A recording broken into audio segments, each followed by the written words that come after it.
इमरान खान कहते हैं मुझसे दहशतगर्दों वाला सलूक किया जा रहा। पाकिस्तान के साबिक वज़ीर आज़म इमरान खान ने अटियाला जेल से गैर मामूली इंटरव्यू देते हुए कहा, इन्हें किसी दहशतगर्द की तरह जेल में बंद रखा गया।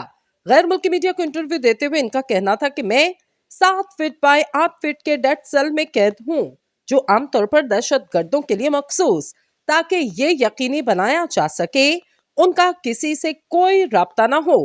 इनका कहना ये कैदे तन्हाई जिसमें नकलो हरकत के लिए बामुश्किल कोई जगह, मैं मुसलसल एजेंसियों के ज़ेरे निगरानी हूँ। 24 घंटे मुझे रिकॉर्ड किया जाता और मुझे बुनियादी कैदी और इंसानी हकूक जैसे कि मुलाकात से महरूम रखा जाता। साबिक वज़ीर आज़म तकरीबन 1 साल से सख्त सिक्योरिटी वाली जेल में कैद। जरीदे ने ये इंटरव्यू इमरान खान के वकला के जरिए लिया क्योंकि इन्हें पेंसिल और कागज फराहम करने की इजाजत नहीं।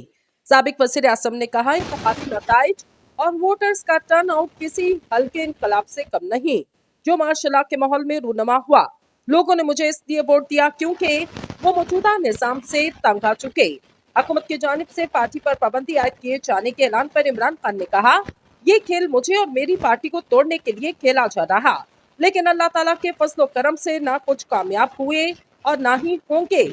ख्याल रहे कि रवां अक़वाम मुत्तहिदा की वर्किंग ग्रुप की जानिब से एक रिपोर्ट जारी की गई, जिसमें इमरान खान की रिहाई का मुतालबा करते हुए कहा गया, इनको दी गई सजा की कोई कानूनी बुनियाद नहीं।